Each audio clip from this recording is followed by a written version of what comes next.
Okay.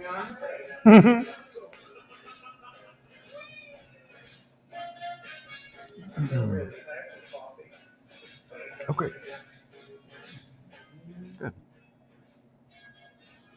Good morning, everyone.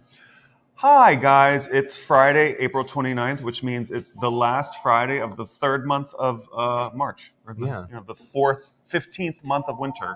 Did you say March? Yeah. April. Yeah, but in Provincetown, yeah. there's January, February, March, July. Very that. Yeah. It has warmed up a little. A little. Yeah. I mean, what is it today? What is it right now? It's like cold still. Yeah. It's windy. We're getting there. But May is right around the corner. Yeah. It's coming. One thing I forgot to talk about, we had a big windstorm last week, and I always talk about the pine trees next to my house and how terrified I am of them falling. And it happened. It did? Luckily, not towards my home, towards my neighbor's home, but only nicked the gutter. Whew. Yeah. And Scary. the base of that tree was like 6 feet from my head while I slept, and I just had no idea. Oh, good Lord. Yeah. That's scary. They are called pitch pines. Pinus rigidus is the technical term I learned. Yeah. Because remember last time I was talking about them, and I was like, they're called something. And Mark was like, pine trees? I'm like, no. Are the neighbors suing? Who knows? Oh, wait. It would be very on brand for P-Town. You guys, we have a great show for you today. We've got Hadley Luddy, the CEO of the Homeless Prevention Council of Cape Cod, here to talk to us about the housing crisis on the Cape and the, the plight of the homeless. There's more than you would think. Yeah. And because we live in such a small town, people tend to know some of the homeless people on a first name basis. They are more among us because we can all kind of see each other eye to eye. But can't wait to talk to her about what's going on the Cape. And we also got to speak with Cam Barker, who's an artist in residence at Room 68, whose show opens tonight. He's also going to be there tomorrow from 12 to 5. I had a really nice time talking to him. And I have to give props to Mark Garrett, who is an ace cameraman and director.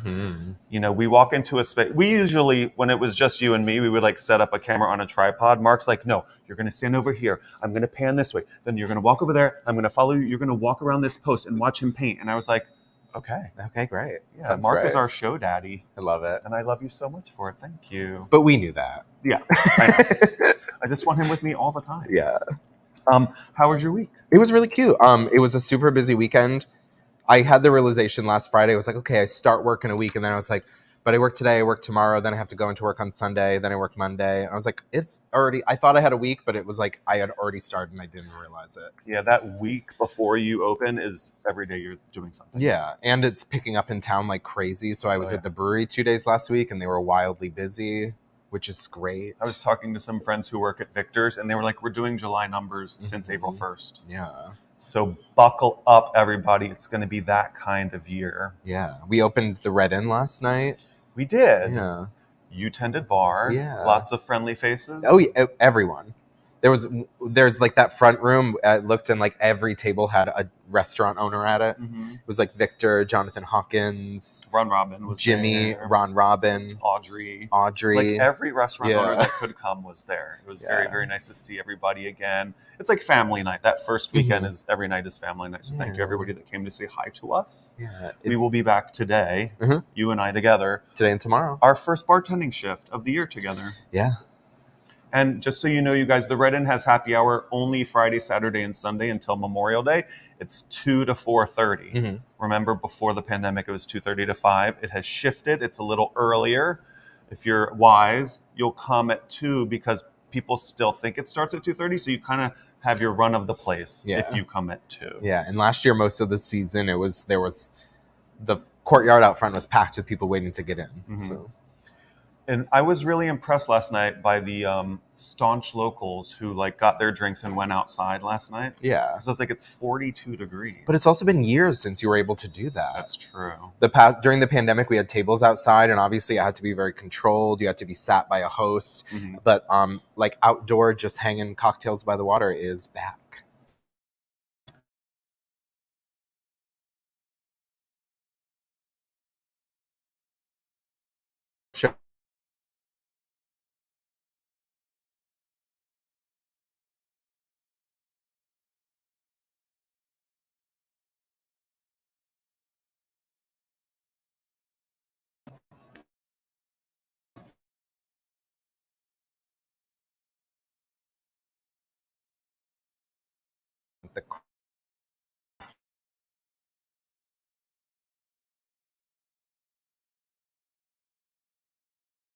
the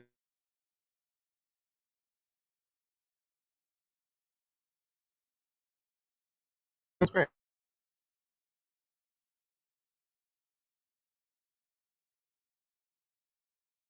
use.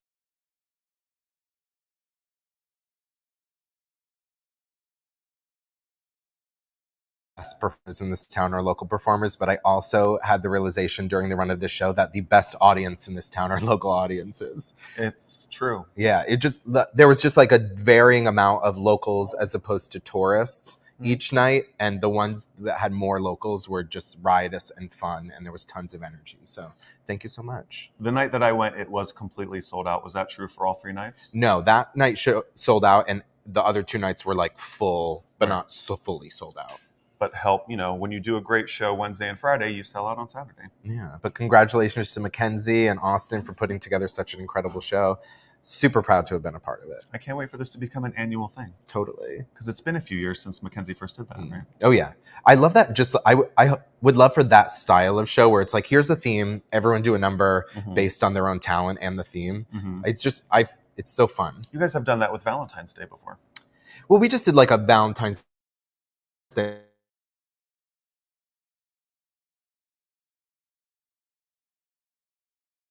This week, Spring Stomp, a hoedown in P-Town. It's a 3-day event happening this weekend in Provincetown. It's organized by Gays for Patsy, which is a nonprofit based out of Jamaica Plain. They're coming for the weekend. There's going to be classes and also dances split between Town Hall and the Pilgrim House. So be sure to check that out. It's going to be really cute. They were insistent that no experience was necessary. If you don't have a partner, they'll figure it out and set you up. So anyone can come and have fun. Yeah. You know what? Before we get too far into the show, I do want to give everybody a little 13-second weather report from up top at Land's End. Now that my time kind of living there is coming to an end. Watch this.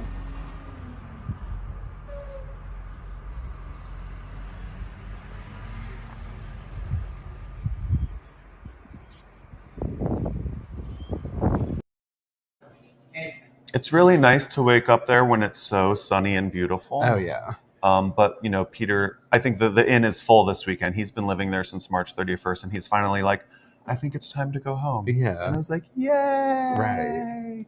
But it was fun. And did you go to that party Wednesday night at the Land's End Inn? No. Where were you? I was having, I wasn't feeling well. Okay. I'll tell you that later.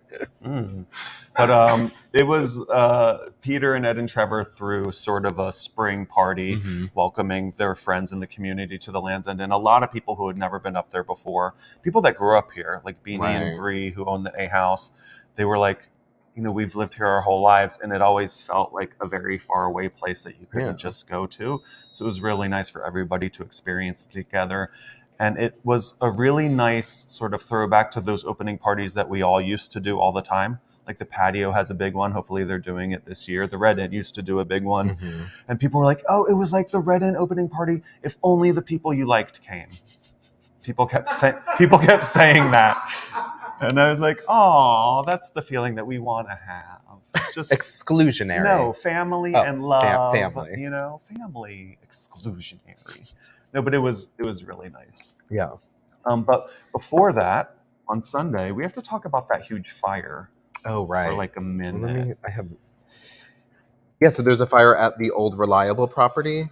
Yes. And so I don't know where you were Sunday morning before we were going into work. I had gone to drag brunch at the Pilgrim House, which was super fun. Awesome. Laganja Estranja was there too. Killer. But then I went to Cafe Heaven on my way to the Red Inn, and while Quinn and I were sitting in Cafe Heaven looking out those giant windows, the entire street filled up with black smoke and ash.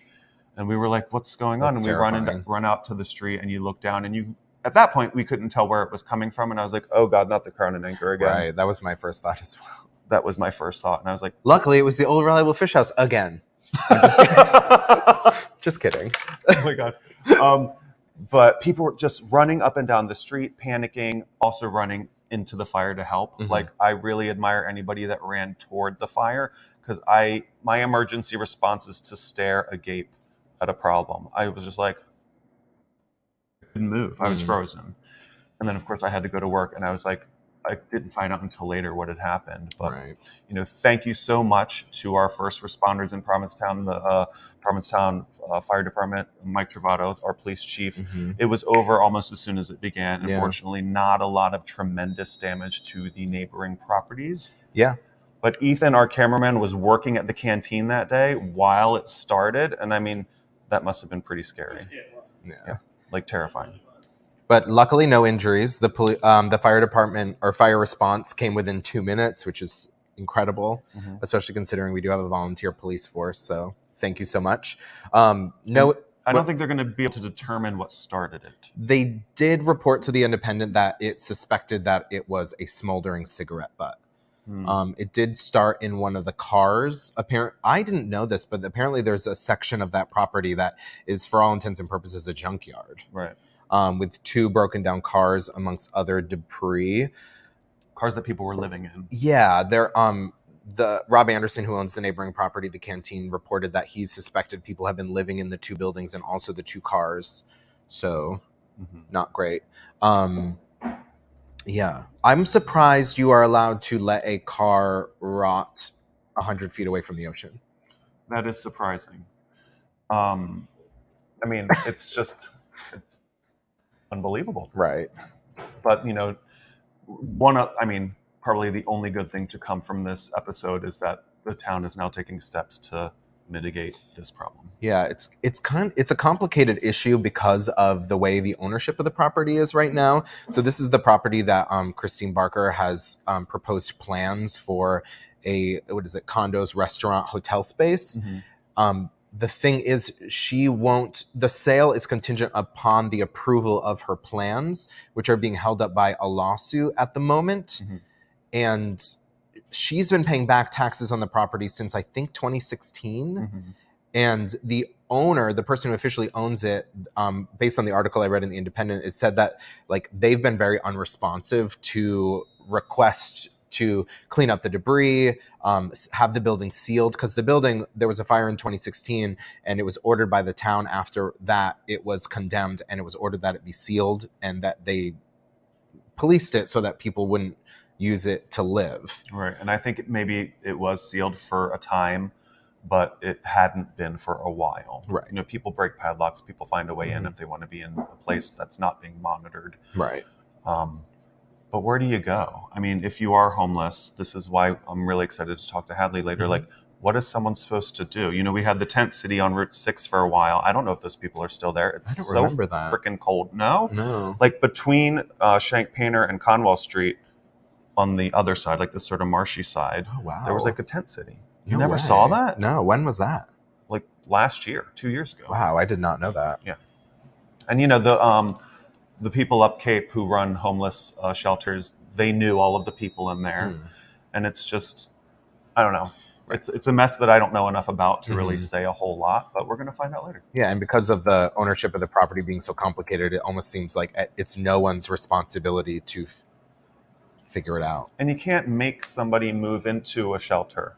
If somebody doesn't want to go, people, whether you're homeless or not, have agency. Right. You can't, you can't make people do what they don't want to do. Yeah. But on to more fun topics. On Monday, we had our friend Paul Benson's 40th birthday in the Wave Bar. 40th birthday, yeah. I know, can you believe he's 40? No. I honestly didn't. I thought he was closer to my age. He looks great. He does. Yeah. Happy 40th birthday, Paul. Yeah, and if you don't know Paul Benson, he works with us at the Red Inn as a bartender, and he also writes for The Independent. He does some of the most incredible coverage of local news, so be sure to check out The Independent and look for his byline. And that was the first party I'd been to in the Wave Bar since they redid the floors. Gorgeous. Those beautiful glitter floors. Yeah, you got to check it out. Which I think when Jonathan first did it, he was like, oh my God. He's like, I think this might be too much. It wasn't. It's the perfect amount. It's so fun. Yeah. Thank you, Jonathan, for making and creating a lovely fun space for all of us to enjoy together. Stories, Harry? Some news? Yeah, what's new? We mentioned Matea Roach last week having broken into the top 10 of the longest win streaks on Jeopardy, and she's still going strong. She won her 18th game last night. Excellent. She's now 8th for all-time win streak and also broke into the top 10 for highest winnings on regular Jeopardy. So not the winnings for like Tournament of Champions and things like that are more, but as far as the regular Jeopardy goes, she broke into the top 10 for all-time earnings. And that was Wednesday where she broke into the top 10. And a fun fact I learned that I think Bob's going to love is she's a big Talking Heads fan. So she has 2 tattoos under her knees. It says same as it ever was. And also on the other knee, it says, how did I get here? Both from Once in a Lifetime, which is my favorite Talking Heads song, which if you're in town on Thursday, July 21st, Space Pussy is going to be back doing a concert. And that is the song that I'm going to sing with them that night. I love that. That's exciting. Also, we've been talking about the Disney debacle in Florida the past few weeks, and there is an update. We reported last week that they did officially vote to dissolve the Reedy Creek District, which is located in Florida. It's basically Disney's property, which allows them to manage and run their own like county, basically. Right. But Disney is arguing that they can't do that now unless they pay the debt up front. So last week I said that they had reported that $1 billion of debt that the Reedy Creek District has would transfer to taxpayers, but Disney is arguing that they can't dissolve Reedy Creek without first paying it, which $1 billion lump sum, I imagine, is something that Florida won't be able to handle. I mean, can't Elon Musk walk by and just like drop a couple of coins and make it all go away? Probably not. Why didn't he just buy Disney World? Oh, that would have been great. Right, that would have solved everybody's issues. Yeah. So this wasn't a public statement that Disney made, but it was actually the Reedy Creek District sending a letter to their bondholders that said like they're not going to be able to do this. Sounds like a mess for Florida, which I found out yesterday is one of the 2 states that has the highest what do you call it? Cost of living? Well, that, but like migration rate, like people are moving to Florida and Texas more than anywhere else. Everyone wants to live in Florida and Texas. Maybe those won't be swing states for much longer. Who knows? Who knows who's moving there? The mayor of Orange County, which is the next county over, which would have to become the people who are running their services, like their municipal services, said that if they were have to take over just for like first response, fire, and police, it would be financially catastrophic if they didn't have any new revenue. Oh. So it looks like it's not going to be good. It seems like a knee-jerk reaction where the lawmakers did not think it through, which is really surprising for Florida. Other Disney news, this is about their movies. Saudi Arabia censors have been told by Disney that they are not going to work with them. So the censors in Saudi Arabia have asked to have 12 seconds of the Multiverse of Madness, the new Doctor Strange movie, removed. And it's just where a character speaks about her 2 mothers. Yeah. She's a lesbian character. Her name is America. I think she's Miss Marvel. But she is a Puerto Rican superhero who is a lesbian and also has 2 mothers. And this is... So last year, The Eternals, which is a Disney movie, part of the Marvel Cinematic Universe, was banned in Saudi Arabia because they didn't remove a scene of 2 gay men having like a romantic scene. So it was banned there. But the general supervisor of cinema in Saudi Arabia says that they won't ban the film, but they're going to continue trying to get the 12 seconds removed. Sheesh. This was actually kind of a bit of a spoiler and a big disappointment to fans of Marvel because they were really hoping that this character and also the fact that she's a lesbian would be more in the forefront. So them finding out that all Saudi Arabia wants removed is 12 seconds means that will not be the case, Right. which is a bit of a bummer for Money fans. talks. Yeah. I mean, unfortunately, if you want your movie to play in certain parts of the world, they're going to make you take out the things that matter to you. I wish they would just say, you don't get it then. Right. But like you said, money. Right. Did you watch Drag Race last week? No. This is the first season that I've completely missed since it started. Yeah, that's a bummer. It was a fun season, but spoiler alert, but it's been a week, so if you're worried about spoilers, that's a bummer. But my girl, Willow Pill, won. Yeah. Yeah, the You promo called that from the beginning. from the very beginning. They released the promo images, and just based on that and the Meet the Queens, I was like, she's fun. Mhm. She has a brand of kind of like kooky off the wall humor that I know Drag Race fans love because it's kind of similar to Katya, who's a big fan favorite.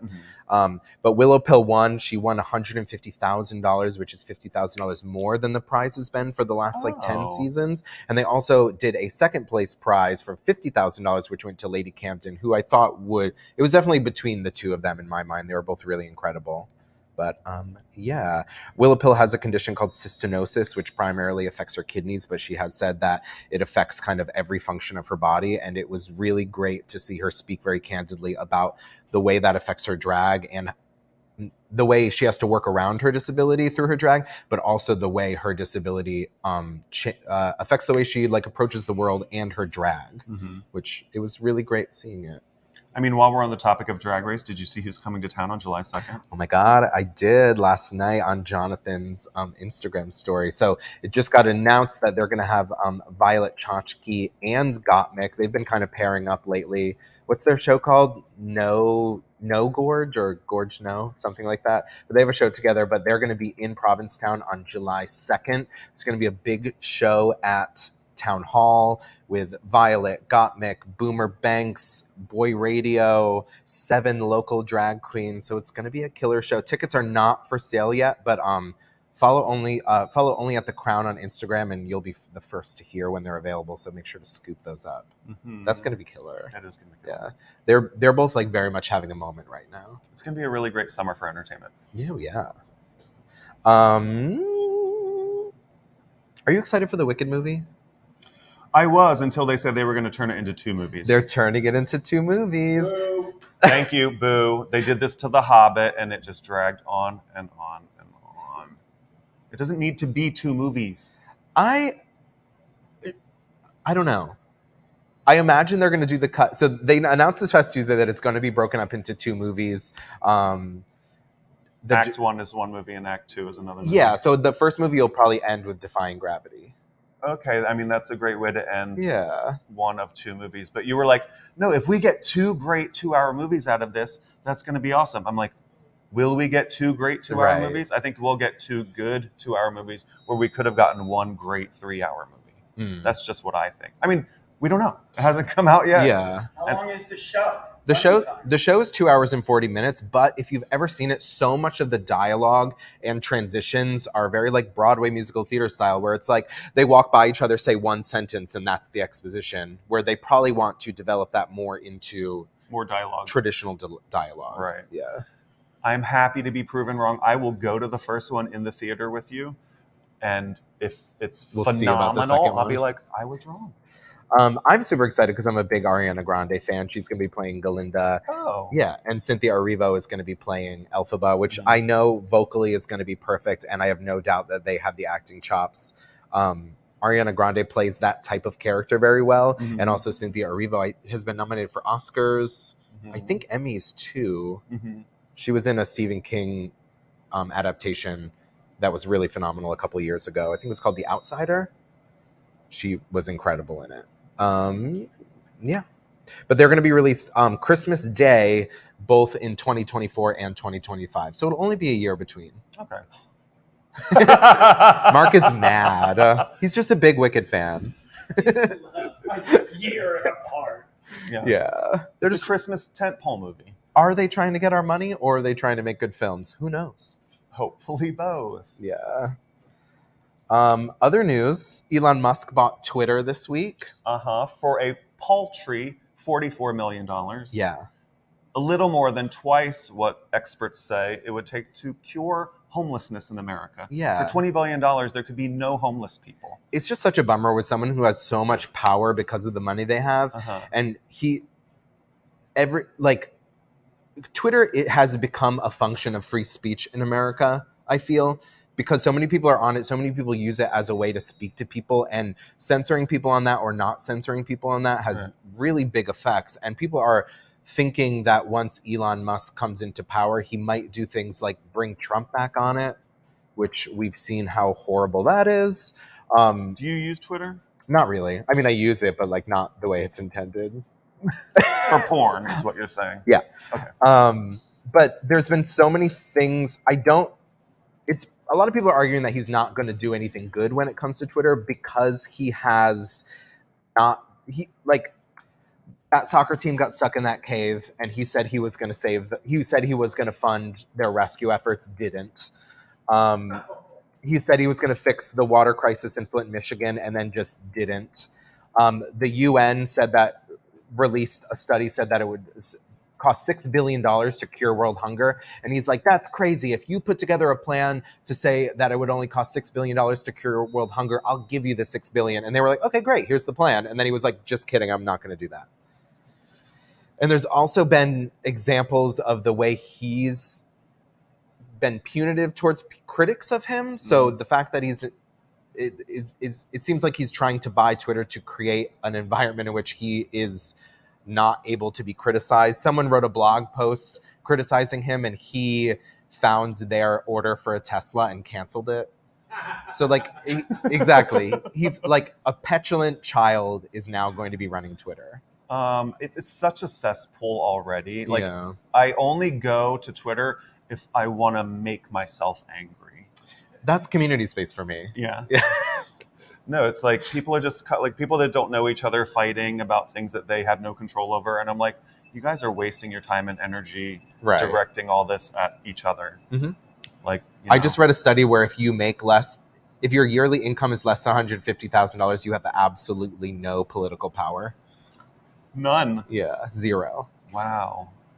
I believe that. Yeah, which is, I think, like 80% of the country.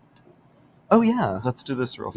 Yeah. Finish talking about what you're talking about while this rings. I kind of think I'm done. You are. But we'll see. Everyone's like, it's time to get off Twitter. I'm like, I think it's time to get off social media in general. Just cancel it all. It's all terrible. I think it's time to make our birthday call. Yeah, so we're going to make our birthday call. This is a really special one. We love this person. We were told he would be awake because they're moving today to their summer place. This is... Hey, Bob. Good morning. Happy birthday.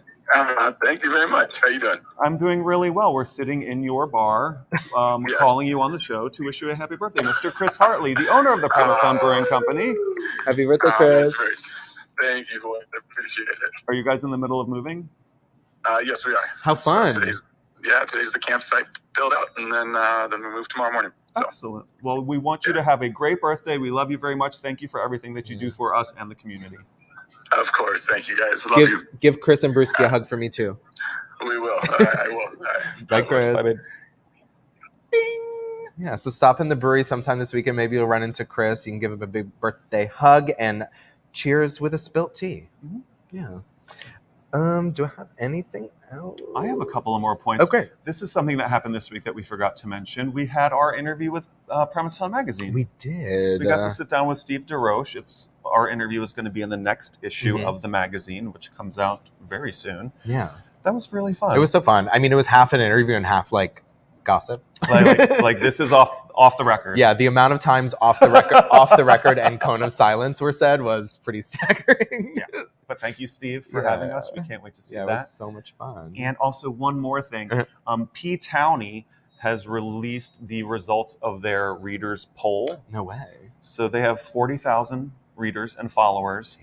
And they have named the 3 best bartenders in all of Provincetown. Bob Harrison and who else? Bob, Maria, and Glenn. it! I love that. That's such a good list, though. It's wonderful, excellent company to be in. I love Glenn and Maria so much. We all used to work together at the Boat Slip a long time ago. They both still work there. So I was just really happy. I was like, I'm the only one that doesn't work at the Boat Slip. So I'm like, the readership of P. Towney is people that go to tea and my friends. I love that. Congratulations. That's killer. Thank you. Have you seen that TikTok format where I think it's audio of Lil Wayne talking about a list of the best rappers released? No. You haven't seen it? I'm gonna do a spoof of it with that. Why? I'll show you the format. Okay. He goes, "Who's number 1?" And then they'll be like, and they said, and they're like, "Oh, that's great." And then what about this person? And they're like, "Oh, they're number 3." They're like, "Number 3? Okay." This person, and they're like, "Oh, they're not on the list." They're not on the list. Okay. It's really funny. It's really funny. I'm gonna do it. It's gonna be cute. But thank you to anybody that wrote in and voted in that. It really warmed my heart to hear that. So thank you. Very deserved to all 3. Oh, thank you. Townie Pen. Oh, right. Did we talk about that last week? We didn't. Did we? So there's going to be townie passes released for the boat slip. I think it starts May 6th. You can either, if you've had a townie pass in the past where you have an image, it might just be last year, but you can just order it, pay for it online, and then stop by and pick it up. But if you want a new picture, you can do it old school style where you show up, take your picture, and you get your townie pass. It's going to be $90 this year, which was very contentious on Facebook. There were people who were mad about it, but how do you feel about it? Do you buy a townie pass? Yeah, I do. You do? Are you going to buy one? Yeah. It's worth it just to kind of have that secondary line where you get to like kind of walk right in. Right. I even walk past the secondary line if there's a line. I'm like, excuse me, townie pass. Everyone's like, yeah, us too.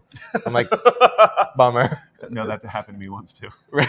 It's like, where's these people? They're like that whole line. I'm like, bummer. Yeah, I mean, it's going to be long lines going both ways all summer. There, we're having Jill and Terry on the show soon. Yeah, it's gonna be fun. Are you gonna? Isn't it? No, I think you have to go there. I think you can buy it online A townie if you've pass? already had a townie pass. Oh, really? Yeah. Is that true? Yeah. Oh, cool. What? No, I don't know. Wait. Why are you guys laughing? There's That's something great. that they're laughing, and I don't know why. All I know is that people were upset that it went from, I think, was it 50 last year or 75? It was it went 75 from last 75 year. to 90. You guys, inflation, but also those townie passes are for people who go a lot. Yeah. And if you're going a lot, you're still going to save money off of what your cover charge would be anyway. I get it because there are certain days where if I didn't have a pass, I would walk by and go, the line's really long and I don't want to pay $5 or $10 or whatever it is. But having the pass, I'm like, oh, well, run in, have one drink and run out because there's no like loss there. Right. Yeah. It is cash only and you have to pick it up in person. So you order online and then you pick it up in person. It's all cash only. Sorry. That's what they're laughing about. I Right. see. Me being wrong. Oh. No. But I mean, do you call yourself a townie? No. There are so many weird things that you're not allowed to call yourself. You're not allowed to call yourself a local or a townie unless you were born here. My kind of, if you weren't born here and you live here, you're a wash ashore, is my take on it. Yeah. I was, after the show on Saturday night, I went up and talked to a friend of mine who was outside, and a person came up and started chatting with him. So I introduced myself, he introduced himself, and I go, where are you visiting from? And he goes, oh, I live in LA, but I just bought a place here, so I'm a townie now. And I was like, Case in point. yeah. I have a fear. I have a firm stance that if you own property in town and you call it a place, you're a tourist. You know what I mean? Right, a second or like third or fourth homeowner. My place here, I call my home, right? Because I live here. Yeah. So you're saying but I'm not saying I'm a Wait, townie. I'm not allowed to call myself a local? I don't know. What's the distinction between local and townie? We'll find out next week on Wake Up. I feel like we should have Jen Cabral on the show to talk about it. I feel like she would be the best person to shed some light. Yes, maybe so. Or even her nieces, Beanie and Bree. Totally. You know? Yeah. Let's get some actual locals in here actual to talk about townies? this. Actual townies. Who knows? Yeah. Who knows what it's called? Well, I'm like, Jen spent part of her childhood in Georgia, so I'm like, is she a townie? I don't know if she was born here. What? I don't know that she was born Wash ashore. We're addressing the big questions here on Wake Up, you guys. Thank you Right. for being part of this conversation. We did. Let's show our video before this goes even more off the rails than it already has. If you have time tonight, Cam Barker's show starts at 6. The reception is from 6 to 8, and it's a lot of really, really beautiful artwork of the male form. And I don't have my glasses. that starts today too? Yeah. Ethan's brother's artwork goes up in Spiritus today and is there through May, till the middle of May at least. I love that. I was in Spiritus 2 weeks ago during the last show and bought some art. I love the art that they put up there. They do such a good job because it's like a very casual kind of like no pretentiousness around the art. It's always fun. It's always gorgeous. Right. Yeah. And it's like, you're in there enjoying your pizza and it's like, I want that for my house. Yeah. Go in there and check it out. Yeah. But first, watch Cam.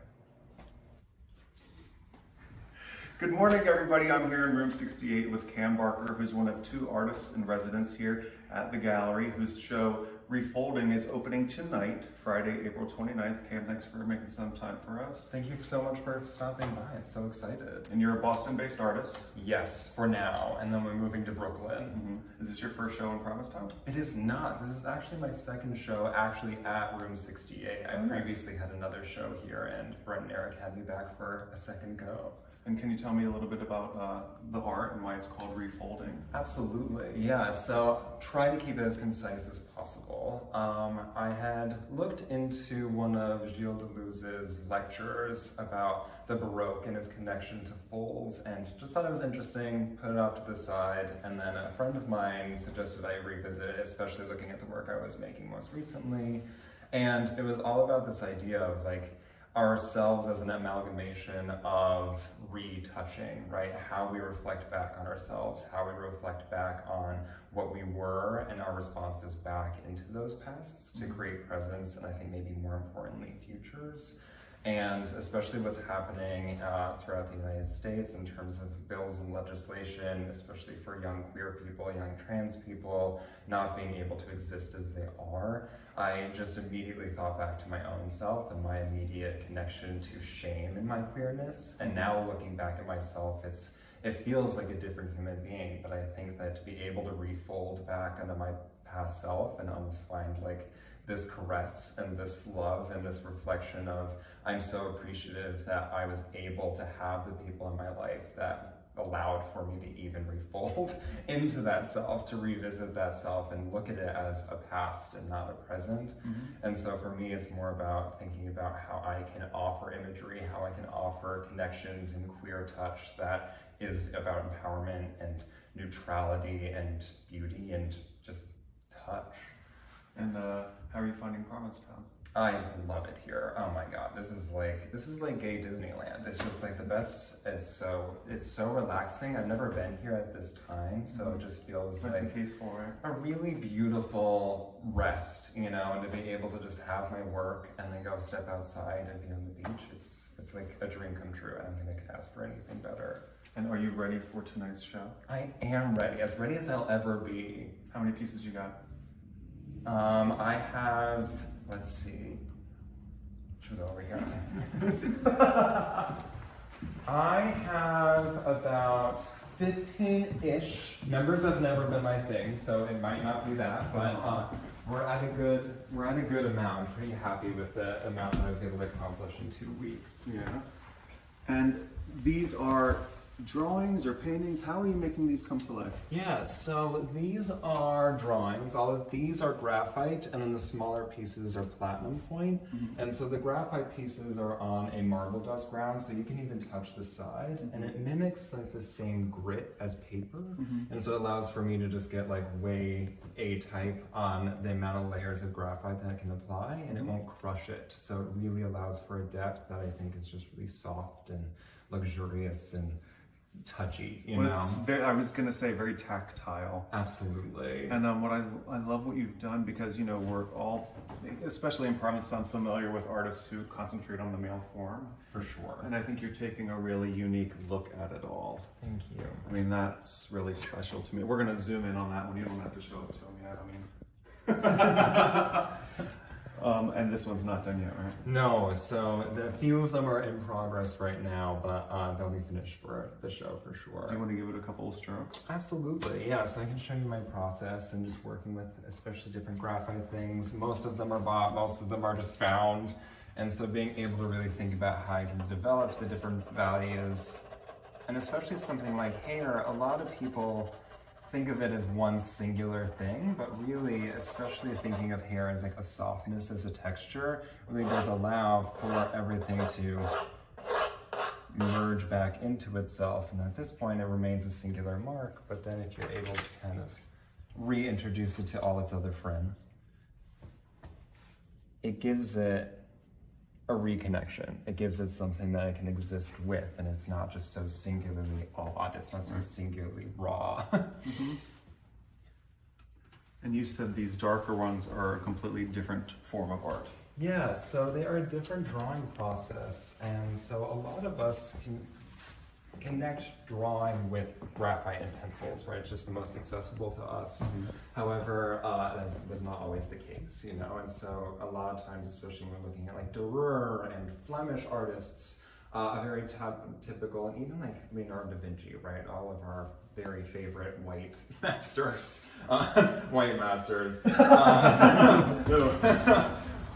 they worked with a prepared surface that was microabrasive. So when you have a surface like that that's treated like that, you can then use a metal alloy to draw onto a surface, right? So copper, silver, gold. I'm working with platinum because it won't oxidize. So the black pieces mandate a certain lighting condition in order for the image to show up. So it allows for that sheen to continue and to stay permanent, even though the image is fleeting. It's something that remains and disappears. And it's safe to say that the darker ones are slightly more graphic images than the lighter colored ones. Absolutely, especially these two. This pair of twins is a little bit more erotic than the others, but I kind of figured that all of these pieces related to queer touch in ways that I just felt really necessary and almost indistinguishable, right? I think a lot of times there's a real need to figure out what is art and what's porn, and I think that any sort of categorization can just be so... it can feel a little trivial. It can feel a little unnecessary. I think in the end it's like, well, why do these compartments even exist in the first place? I just think that pornography can be really beautiful, and I think some art can be like really smutty, you know? And I think that those things are exciting, and to like understand those things as just being like complicated answers and not having to find or questions and not having to find answers, kind of beautiful. So all of these are like from PG to like a little X-rated, and that all of them also have spaces where they're negative space. They're kind of vastnesses within the compositions themselves, and so there's kind of this idea of like the present body, and then what could fill the body, what could be with the body or complement the body that isn't necessarily even present yet. Who are your models? My models are myself. My models are my very, very patient boyfriend for the longer pieces. So I took the self-portrait images during quarantine, and then also the images with my partner and I. And he was very patient, very kind. You're lucky. My husband would never let me put him in anything like this. Absolutely. And you know, he was also like, I don't know, Cam, I'm not really sure. And I was like, well, let's just like do a few images. And he saw them and he was like, okay, well, these are beautiful. They are really beautiful. He would tell me if he didn't agree with them. So that was my harshest critic, is also the person I love the most. That's great. Excellent. I'm so excited for you. So they're going up tonight, Absolutely. And then they'll be here through May. Yes, through May, and then maybe like a nibble of June. But you won't be here for that whole time. I will not be. I will be here for the opening on the 29th from 6 to 8, and then I'll also be here on that Saturday, the first day that it's opening on the 30th, from 12 to 5, and then I unfortunately have to go back to the real world. Gotcha. So if you get a chance to go see Cam's show tonight, just be aware that some of the more graphic images, the ones that look black on screen, are in a flat file, so you do have to ask to see them. Did you censor them? No. Oh. Should I have? No. Why did you say they looked black? Because, well, they are black. It's like the ones that are made of platinum are like, Got they it. present as black until you like light them a certain way, and then you can see it's really cool. No, it's super cool. Definitely go check this out. But the black ones are in a drawer. Not going to be hanging on the wall like the other ones. Please welcome to the show, Miss Hadley Luddy. Thank you for making some time to be here with us. I'm so glad to be here. Thank you for having me. And so we were just going over it. So Hadley's been in Orleans for 25 years. 25 years. So she, like us, is a We are wash officially ashore. wash We ashores. think. Who knows? One thing we answered that question. Right. Yeah. And one of your three kids is a local Right. in Orleans. The one actually born on Cape Cod. Right. Right. Yeah. So how old is the Homeless Prevention Council of Cape Cod? So the Homeless Prevention Council is actually in its 31st year. So we've been around since 1991, and we've served now more than 45,000 people on the Lower and Outer Cape. So we serve from Harwich to Provincetown. And yeah. Who are the type of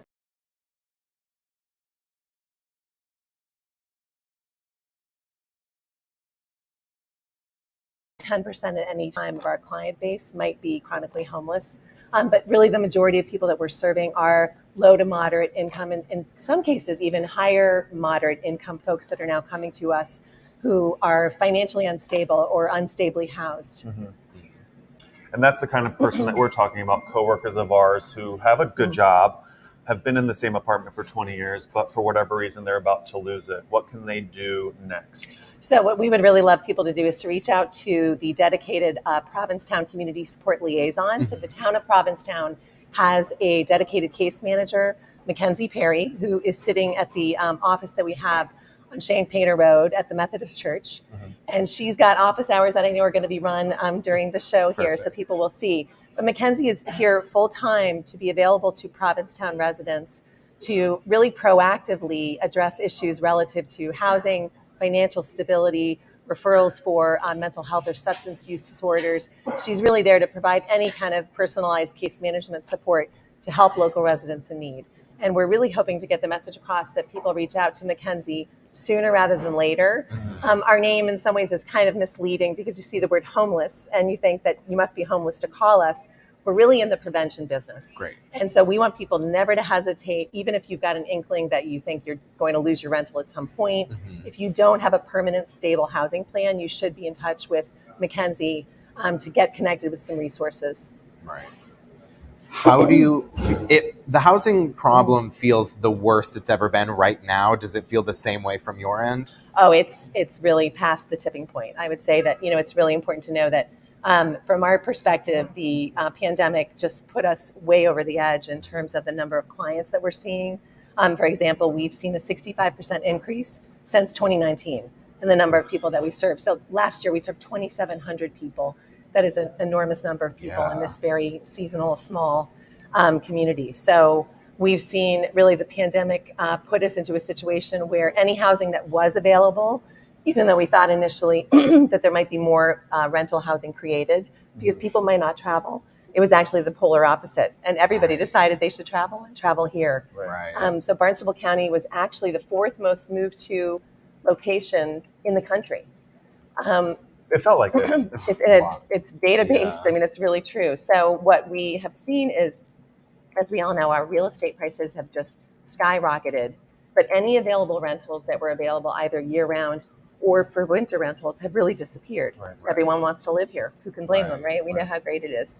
But what's happening to our workforce in the local community, and especially those that are, really struggling to maintain their livelihood, keep their kids in school here, work for our local businesses, is that what is available is oftentimes taking 50 to 60%, if not higher, of a person's income to be able to maintain a rental that's not stable. So you've really got a perfect storm situation. And while there's great movement toward developing housing, and actually Provincetown's really leading the way in this regard, you'll see probably in the next 3 to 5 years, a tremendous amount of units come online that are available for rent. But we've got this period between now and then in terms of what do we do.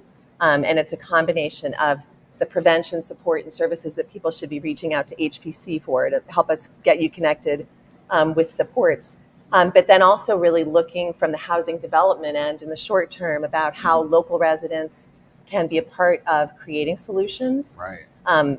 One of the things I wanted to bring up today was the new Lower Cape Housing and ADU Resource Center that we've developed in partnership with Community Development Partnership, the CDP.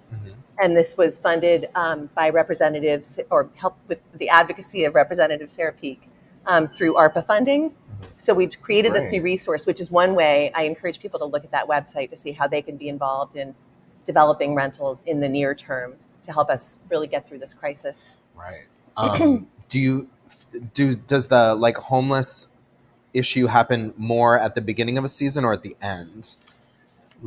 Is there a kind of a bell curve to the way it looks throughout the year, or? So this summer is definitely, I would say, the larger season within which we will see more people that are coming here. They might be coming from other parts of the country. We certainly have some chronically homeless folks that travel to this area to be here for the summer because it's wonderful.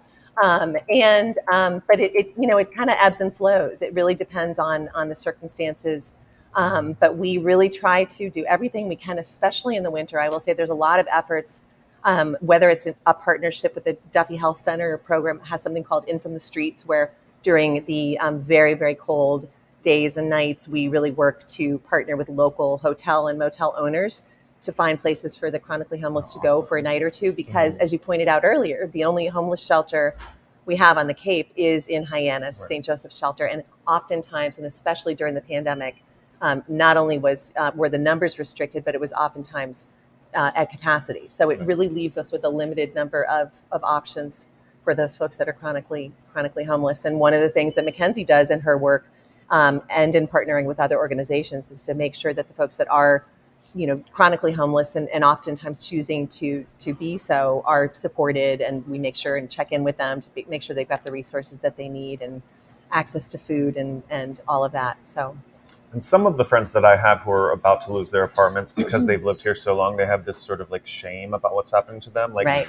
I could have prevented this. I feel like such an idiot. And so they're reluctant to reach out. Like, how do we convince them to, Yeah. And so I get all that. And I think what we will oftentimes hear from people when they finally make the call to reach out to us is they'll say, I wish I'd called you sooner, because you're dealing with a team of dedicated case managers who are the kindest people I know.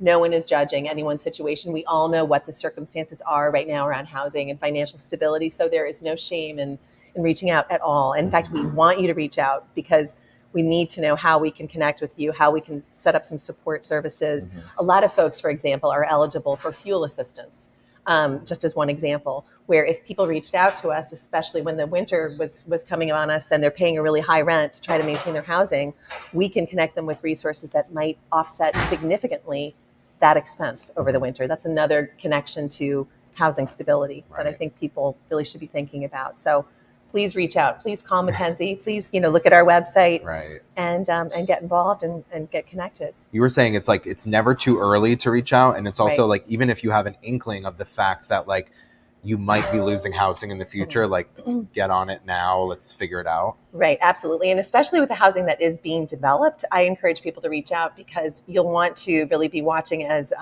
applications are created and housing becomes available. You need to get on waiting lists. And oftentimes those waiting lists are 5 to 10 years long. So if you're not permanently housed in a rental that you are 100% certain will not change, which nobody really can say, we want you to reach out and get connected and try to come up with a plan. Even around resources like whether I said, the fuel assistance or, some budgeting plans to really look at how you can make sure you are proactively paying your rent on time, always making that your priority financially, and just planning ahead. And like we said before, there's a lot of pieces to this puzzle, and people that are landlords, they're trying to incentivize people to rent year-round. Right. We've instituted the short-term rental tax. There's a little bit of a tax break for people that do rent year-round. But are there any ways that you can think of to encourage people to do the right thing? Well, I think the first thing to really point out is that our workforce will not be able to stay here and keep our businesses open if we are not housing them. So it has been great. We were talking a bit about there's been some business owners that have created their own housing and come up with their own solutions. But what we really need is local residents to help us, especially in the near term. When you're buying a new house on Cape Cod and there's a cottage on the property, please rent it year round. Have somebody there that can keep an eye on the property when you're not available and here in town. Think of all of the reasons why renting year round is beneficial. You've got solid 12-month income. There's tremendous numbers of people who are reliable, wonderful tenants. Who will do a great job and rent, and you'll be really thrilled to have them. And we just want to make more connections with people to be a part of the solution. And I think that's where things like the increased short-term rental tax is so important, right? What can we do to incentivize people to see the benefit of creating year-round housing? I'm sorry, I've lost my train of thought. I was just going to say, the first 4 years that I worked at the Red, and I was doing the P-Town shuffle of like renting a summer place and house sitting for the winter. Right. And even that opportunity, it was a friend of mine who was like, I'm going to go to Colorado for the winter. Do you want a place to stay for the winter? Right. Like those kinds of things seem to be going away too. They really are. And so I just want to make a little bit of a plea to anybody that's watching who does own a place, put someone in it. There's a lot of houses sitting empty most of the year here. Right. What I was going to say is, like you said, the amount of homes being bought on the Outer Cape is higher than ever. And I feel like not one of the issues, but one of the reasons is it's not people who work in town who are buying these houses. It's mostly people from from my perspective, New York, LA, moving to town, and they don't have those connections with the community and don't understand the problems. Right. Like someone we know who's going to be losing their housing shortly. They said they spoke to the new owner who owns an adjacent property, and they just were like, "Oh yeah, we're going to be using it for overflow for our guests." And I was like, "You said that out loud, and you didn't know that you shouldn't." To a year-round worker's face. You're like, we're kicking you out so our friends can stay there when they come. Right. Kind of thing.